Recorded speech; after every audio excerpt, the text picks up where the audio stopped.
Ley de viscosidad de Newton. Antes de empezar con este tema, debemos de tener en cuenta cuatro conceptos. El fluido es la sustancia que al aplicar un esfuerzo se deforma. El flujo es el movimiento del fluido. Flujo turbulento es aquel que no tiene dirección conocida y es impredecible. El flujo laminar, aquel que tiene dirección organizado, se mueve capa por capa y se transmite de zonas de mayor flujo a menor flujo. Teniendo estos conceptos claros, se puede explicar la ley de la viscosidad de Newton con un ejemplo de dos placas o láminas paralelas, en donde se encuentra el fluido al anterior de estas. Se imagina que el fluido está compuesto por capas de separación con un diferencial de Y en un sistema cartesiano.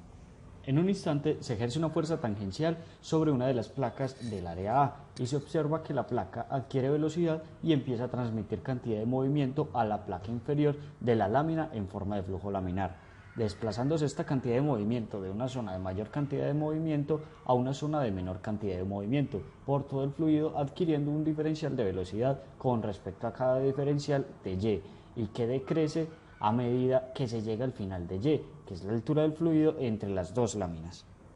Entonces se tiene que la fuerza aplicada al área A es directamente proporcional al cambio de la velocidad e inversamente proporcional al diferencial de Y. El menos es debido a que el cambio decrece y la constante de proporcionalidad es la viscosidad. La viscosidad es la propiedad física característica de todos los fluidos, el cual emerge de las colisiones entre las partículas del fluido que se mueven a diferentes velocidades, provocando una resistencia a su movimiento. En los líquidos hay una relación exponencial entre la presión y la temperatura. A mayor presión, mayor temperatura y menor viscosidad. Una pequeña variación de temperatura genera una gran variación de la viscosidad. En el experimento se vierte agua, aceite de oliva, miel y mayonesa dentro de un embudo, que deja caer el fluido a un tubo que permite observar cómo la viscosidad es una propiedad característica de cada fluido.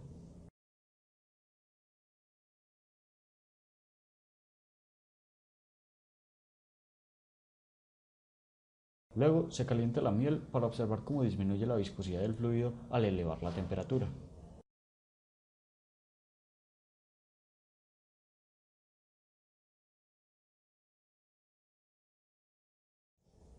En varios manuales de ciencias e ingeniería puede encontrarse datos extensos sobre las viscosidades de gases y líquidos puros.